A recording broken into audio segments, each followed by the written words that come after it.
Messieurs, bonjour, bienvenue sur Lacros TV. Comme vous le savez, chaque fois, on essaie de vous donner le maximum d'informations, des reportages, des découvertes.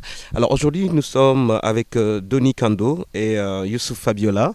Alors des jeunes qui œuvrent beaucoup sur la paix pour tout ce qui est des activités sociales. Et du coup, ils ont montré une association qui est basée à Tivaouane-Peulh. Je vais demander directement à Donny de nous présenter le nom de l'association d'abord. Bonjour Donny. Bonjour Monsieur Hibou. Vous allez bien? Ça va bien, merci. Alors nous sommes ici Merci. pour parler de votre association. Veuillez nous présenter un peu votre association. Comment il s'appelle? Donc le groupe c'est Jeunes étudiants pour la paix, ou YSP, plus connu sous le nom de YSP, et Youth and Students for Peace en anglais. Donc pour faire court, c'est un groupe de jeunes qui essaient de se battre dans une dynamique proactive, c'est-à-dire par leurs propres moyens et bénévolement, pour développer une nouvelle culture de paix où les jeunes sont impliqués directement dans le développement de leur pays. D'accord. Et là, c'est vos premières activités que vous allez faire à Tivaouane-Peulh. Pourquoi le choix de Tivaouane-Peulh? Ok, à la base, Tivaouane-Peulh a été choisi par une organisation beaucoup plus grande que celle des jeunes, qui est la Fédération pour la paix universelle. Donc vu que nous, on est une branche de cette fédération-là, la branche jeune, donc ils nous ont permis, après avoir choisi un bâtiment à Tivaouane-Peulh, d'être logés là-bas. Donc à partir de là, nous avons commencé directement les activités dans cette localité où on nous a logés. C'est-à-dire que nous avons commencé en janvier 2018 à sortir directement au niveau du marché de Tivaouane-Peulh pour faire des petites activités de nettoyage. Parce qu'à ce moment-là, on n'était pas encore très connus, ni officiels, etc. Mais quand même, on voulait déjà montrer cet élan-là que nous voulons faire quelque chose de bien et qui profite au Sénégal et à sa jeunesse. En fait. Alors, comme on dit, nettoyer c'est mieux, mais ne pas salir, c'est bien. Est-ce que vous sensibilisez aussi à la population de ne pas salir? Ça, je vais demander directement à Youssouf Fabiola. D'accord, donc déjà merci Monsieur Hibou. Bon, déjà c'est une question d'éducation. Donc ça passe par des sensibilisations mais directement dans des écoles. Parce que dans la rue, c'est pas évident. On trouve très souvent nos mamans et nos papas qui déjà ont grandi avec cette qualité-là de ne pas jeter les ordures dans la poubelle. Donc nos sensibilisations, ça va directement à la source, donc avec les jeunes, les élèves. Donc c'est qu'on fait de façon concrète. On va dans les lycées, on va dans les écoles et directement à travers les cours qu'on dispense, les cours de morale, on essaie en même temps de sensibiliser nos jeunes frères parce que c'est à cet âge-là qu'ils apprennent le mieux. Donc s'ils grandissent avec cette culture de ne pas jeter les ordures dans la rue, naturellement, quand ils seront grands citoyens, ils ne vont pas le faire. Donc, on essaie directement à la source, on va dire, d'inculquer, de sensibiliser nos jeunes frères à faire ce geste-là de jeter les ordures dans les poubelles. Voilà. Donc, Est-ce que c'est ça a déjà été facile de convaincre la population de venir vous aider à nettoyer? Non, pas du tout facile parce que, bon, c'est pas évident. Déjà, nous sommes des jeunes de différentes nationalités et déjà de voir des Japonais ou bien des Ivoiriens qui viennent vers eux et leur dire non, ne jetez pas les ordures, c'est un peu délicat parce qu'ils sont chez eux, donc tu ne peux pas quitter ton pays et venir dire que ne jette pas les ordures. Donc comme il a expliqué, c'est passé par des actions que nous-mêmes on a posées. C'est-à-dire, on les a montré l'exemple en sortant nous-mêmes, étant ivoiriens, étant congolais, étant japonais, en sortant nous-mêmes et ramasser les ordures pour les montrer que si vous ne le faites pas, nous on peut le faire parce qu'on se sent chez nous. C'est le Sénégal, c'est l'Afrique. Donc à partir de là, c'était une sensibilisation mais de façon indirecte. Et les gens ont commencé à comprendre et à partir de là, voilà. C'est un peu passé. Donny, vous avez parlé aussi de la paix. Pourquoi? Pourquoi la paix? Parce que déjà un développement, ça ne peut pas passer sans la paix. La paix est, comme qui dirait, le facteur sine qua non pour atteindre un développement durable. C'est-à-dire aujourd'hui, il faudrait qu'on puisse se rendre compte que la paix ne se limite pas au fait de ne pas être confronté à des conflits physiques comme les guerres et tout, mais ça commence par l'individu lui-même. C'est-à-dire intérieurement, on doit être en paix avec nous-mêmes. C'est-à-dire une situation financière stable, par exemple. Ne pas être toute la journée préoccupé par qu'est-ce que je vais manger, etc. Là, c'est une façon de dire qu'on n'a pas la paix en nous-mêmes. En même temps, lorsque notre entourage est sale aussi, c'est qu'on n'a pas la paix. Parce qu'on peut être confronté à plusieurs types de maladies liées à cet environnement sale.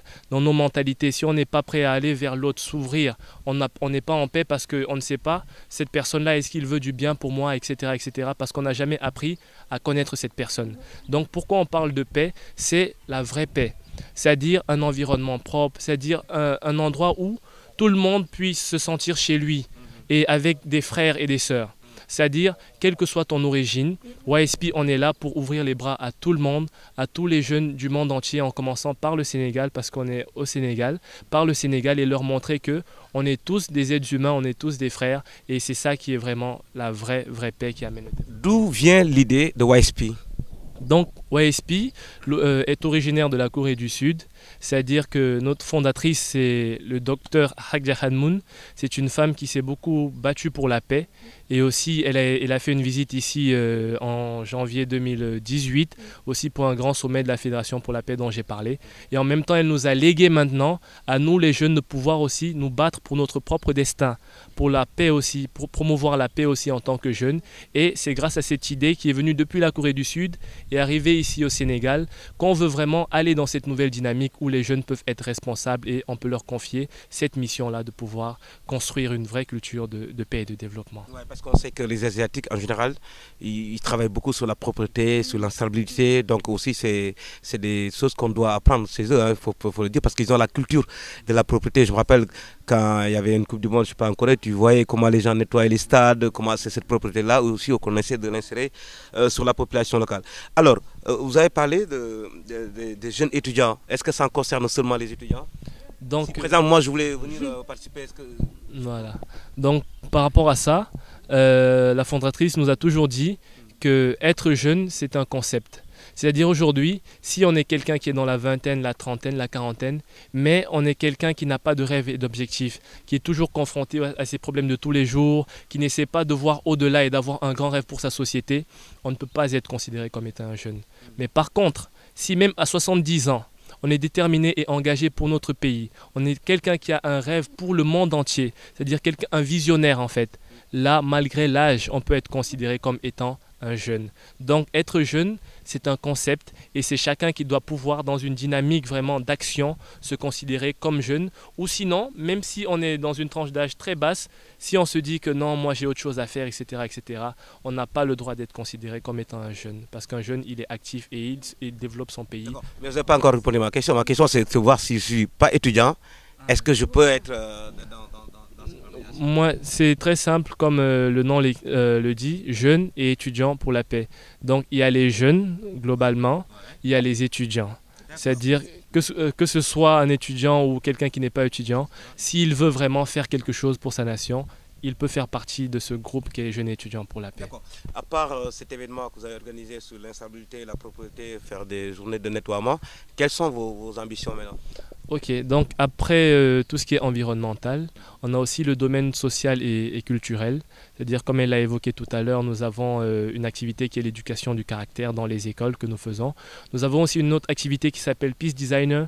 C'est vraiment des séminaires pour pouvoir donner aux gens la possibilité d'être des artisans de la paix. Comme le nom le dit, Peace Designer, c'est quelqu'un qui vraiment a des concepts en faveur de la paix. Et pour terminer, c'est tout ce qui est dans le domaine culturel, c'est-à-dire organisation de festivals caricatifs, c'est-à-dire quand on va faire un festival, par exemple, où on invitera des artistes, où il y aura de la sonorisation, les fonds que nous allons récolter, c'est pour les reverser aux nécessiteux.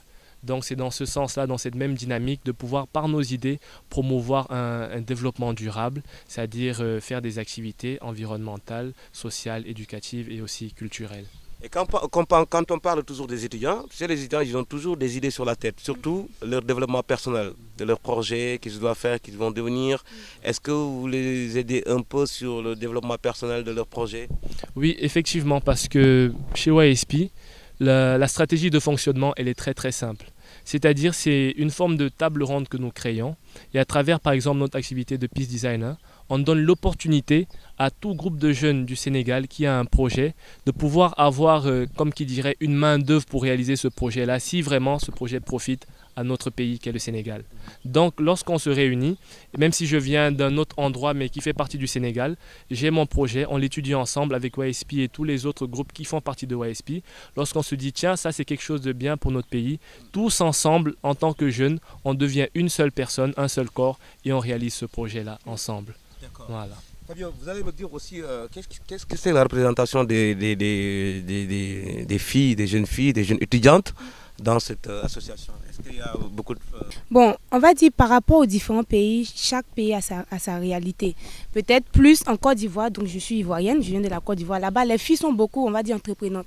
Elles aiment beaucoup, on va dire, étudier les terrains où les garçons sont. Donc du coup, là-bas, il y a beaucoup de filles dans YSP.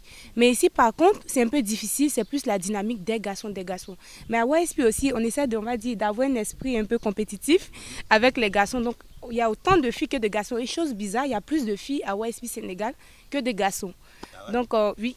C'est parce que vous avez travaillé là-dessus ou vous prenez l'exemple sur vous? Non, non, bon, on va dire, je ne sais pas si c'est vraiment une coïncidence, mais vraiment c'est pour dire que les filles commencent à plus s'intégrer dans le tissu social, à être plus, avoir un esprit combatif et plus entreprenante en fait. Donc la plupart de nos membres ici, ce sont des jeunes filles comme moi, qui elles aussi, voilà, comme lui, en tant que jeune garçon, ont un rêve, on veut aider, veulent participer au développement de leur pays. Donc, se joignent à nous et on essaie de travailler. Denis, vous avez besoin aussi des moyens. Comment faire pour financer tous ces projets-là, tous ces déplacements, tous ces journées-là que vous allez organiser? Est-ce que vous avez l'appui des autorités locales comme le maire, je veux dire? Bon, par rapport au financement, merci de poser la question. C'est pas évident en fait, c'est pas évident, mais vu que nous sommes inscrits dans une dynamique déjà de bénévolat, c'est-à-dire que même par rapport à ces financements-là, on essaie de réfléchir par nous-mêmes comment faire pour apporter quelque chose, même financièrement. Mais cela n'exclut pas le fait que nous travaillons aussi avec certains partenaires, comme même des partenaires gouvernementaux et aussi certains privés. Et quand on dit gouvernementaux, ça commence déjà par la mairie de notre communauté, c'est-à-dire on essaie de vraiment travailler avec eux parce qu'ils se sont rendus compte qu'on était vraiment important et indispensable pour le bon fonctionnement de cette commune-là. Donc on essaie de voir ensemble comment ils peuvent sur certains projets nous aider et aussi avec certains ministères comme celui de l'éducation nationale ou encore de l'environnement. On essaie de voir aussi à quel niveau on peut s'inscrire dans leurs programmes qui visent les mêmes objectifs que nous. Et après, personnellement, ce que nous faisons, c'est aussi des fois faire des récoltes de fonds, c'est-à-dire avec certains produits que nous pouvons acheter peut-être moins cher ou que quelques partenaires peuvent nous confier, essayer d'avoir un bénéfice sur ces produits-là pour maintenant les reverser dans nos activités que nous avons conçues. D'accord. C'est ça. Et au niveau de votre visibilité, comment vous faites pour faire une communication, je sais pas, une histoire médiatique, comment vous travaillez pour que les gens puissent venir adhérer, pour y participer? D'accord. Donc par rapport à la mobilisation, déjà nous avons une page Facebook à la disposition du grand public. En même temps, nous sommes en train de voir comment créer un site web pour que les gens puissent directement interagir avec nous. Mais on a surtout pris l'approche, comme les Anglais le disent, B2B, c'est-à-dire vraiment par l'action, faire le déplacement vers la personne. Parce qu'ici, au Sénégal, c'est comme ça que ça marche. Tu dois montrer à la personne ton intérêt envers elle pour qu'elle puisse vraiment se sentir sollicitée et t'aider. Donc c'est-à-dire on va jusqu'à voir les étudiants par exemple dans leur faculté, discuter directement avec eux pour leur montrer quel est notre projet et leur montrer que ça peut les intéresser et qu'ils peuvent vraiment intégrer ce projet-là. Donc pour le moment, c'est comme ça qu'on fonctionne, plus sur la page Facebook et aussi la communication directe avec les personnes. Et quand les liens sont créés maintenant, c'est beaucoup plus facile de faire passer les messages qu'on veut. Alors vous êtes le vice-président, c'est qui le président? Donc le président actuellement, il a voyagé pour une formation, il est sénégalais, voilà, pour une formation en Côte d'Ivoire. Donc il devrait même bientôt être de retour. C'est-à-dire qu'on essaie d'échanger des éléments comme vous l'avez vu. Voilà, notre président il est en Côte d'Ivoire, on nous a envoyé un élément de la Côte d'Ivoire. Donc vous avez une composition d'un bureau comme toute association. Il y a un président, un vice-président. Effectivement. Vous pouvez nous présenter? Bon, dans mon équipe, je suis le vice-président actuellement, donc je suis un peu le responsable de tout le monde. Fabiola, c'est mon adjoint. Ouais. Ensuite, on a un secrétariat constitué de 2 personnes, des filles encore. Donc un secrétaire général et puis son adjoint. Bon, le bureau n'est pas très grand parce qu'on veut être très actif, donc on a plus misé sur des choses pratiques. Donc après ça, il y a aussi l'équipe logistique qui s'occupe de tout ce dont on aura besoin pour faire nos activités. Et ensuite, on a aussi l'équipe qui se charge de la récolte de fonds. C'est-à-dire ceux-là qui nous disent « Ah, il y a tel produit qui pourrait être bien et tout. Voilà, on est en train d'augmenter par rapport à ça, ça. » Et aussi, elle est directement liée avec notre caisse et on essaie ensemble de travailler, quoi. Après Tuan Peulh, est-ce que vous avez d'autres événements que vous allez faire dans les autres villages? Parce que vous avez le village de Niaga, vous avez les villages de Sangalkam aux alentours et les étudiants sont un peu partout. Est-ce que vous avez d'autres projets en dehors de Tuan Peulh? D'accord. Par rapport à ça, les projets à venir, c'est vraiment dans tout le Sénégal. Mais on va y aller petit à petit et surtout par rapport aux opportunités que nous avons. C'est-à-dire les opportunités, c'est quoi? Lorsque par exemple nous avons fait une activité et que les gens ont compris la dynamique dans laquelle YSP fonctionne, s'ils sont intéressés, c'est-à-dire s'ils se disent tiens, on aimerait aussi avoir une branche de YSP dans notre localité, on saura que ce secteur-là vraiment il est avec nous et ils veulent travailler avec nous. Donc ce sera beaucoup plus facile maintenant d'aller vers ces personnes-là, faire des projets ensemble et les réaliser directement dans leur localité. Et en plus, la communauté sera de plus en plus grande. De ce fait, chaque événement aura encore plus d'ampleur. Parce que là, à chaque événement qu'on organise, la communauté ne cesse de grandir. Donc on a maintenant des contacts à Saint-Louis, à Bambey, etc. Vous avez parlé tout à l'heure de Bambey. Qu'est-ce que vous allez faire à Bambey? Ok. Je sais qu'il y a une grande université là-bas. Exactement, Ouais. exactement. Donc premièrement à Bambey, vu que c'est par rapport aux jeunes, on a essayé de se rapprocher de l'université qui se trouve là-bas pour vraiment leur faire comprendre que voilà, il y a une structure qui est prête à travailler avec les jeunes et même dans votre localité. Donc ces étudiants-là, après avoir compris le concept de YSP, vont nous constituer la porte d'entrée maintenant dans cette localité. Donc c'est-à-dire c'est grâce à eux et avec eux qu'on va pouvoir travailler en même temps pour Bambey en tant que YSP et dont eux aussi ils font partie. D'accord. C'est ça. Alors, pour les contacts, pour vous rejoindre au téléphone, je ne sais pas, vous n'avez pas encore un bureau. Pour le moment, il y a un bureau physique, mais vous n'avez pas, vous n'avez pas une locale où je pourrais venir vous demander des renseignements, tout ça. Donc à travers l'Across TV, nous, on vous donne l'opportunité de vous donner, que vous pouvez donner vos coordonnées sur vos pages Facebook et tout ça. D'accord. Vous allez charger de ça? Bon, d'accord. Déjà, lui, ses coordonnées, bon, je lui laisse le soin de dire ses coordonnées. Mais moi, naturellement, comme je suis son second, mes coordonnées sont très simples. Donc, c'est le 77 834 95 55. Et donc, j'ai mon WhatsApp aussi, qui est plus 225, puisque ça vient de la Côte d'Ivoire, plus 225 77 85 05 05. D'accord. Qui est là mon WhatsApp. Voilà, Denis, donc à part des numéros de téléphone, on peut toujours vous demander des renseignements. Effectivement, des effectivement. ça, et vous aussi. Donc, comme elle l'a dit, on est des jeunes. Hein. On fait tous dans le modernisme, on a tous nos téléphones tout le temps sur nous. Effectivement, moi, pour me joindre, c'est très très simple. C'est juste le 77 398 60 40. C'est mon numéro téléphonique, en même temps mon WhatsApp. Et maintenant, pour avoir une image un peu de la structure, ceux qui ont Facebook peuvent aller directement sur leur barre de recherche, taper YSP-Sénégal, lancer la recherche, ils vont avoir un aperçu de tout ce qu'on a déjà eu à faire comme activité. Et aussi ceux qui veulent envoyer peut-être des emails et tout ça, vous pouvez le faire sur la page Facebook ou encore envoyer à l'adresse yspsénégal@gmail.com des commentaires, des suggestions pour vraiment directement communiquer avec nous. D'accord. Voilà. Donc ça c'est clair. En tout cas, l'Across TV salue cette initiative parce que c'est ça qui peut développer déjà notre localité et pourquoi pas de sensibiliser pour toute la population parce que vous savez que en Afrique en général, dès que ce n'est pas la politique, les jeunes ne se mêlent pas trop. Effectivement. Ça c'est un problème. Donc nous saluons vraiment votre initiative. Alors, quel est le message que vous lancez à la jeunesse? Donc concrètement, ce que je veux lancer comme message à la jeunesse aujourd'hui, c'est que nous devons devenir responsables et propriétaires. C'est-à-dire on ne peut plus fermer les yeux sur les situations qui se passent dans notre pays. On ne peut plus voir par exemple mon quartier sale et me dire que ce n'est pas mon problème.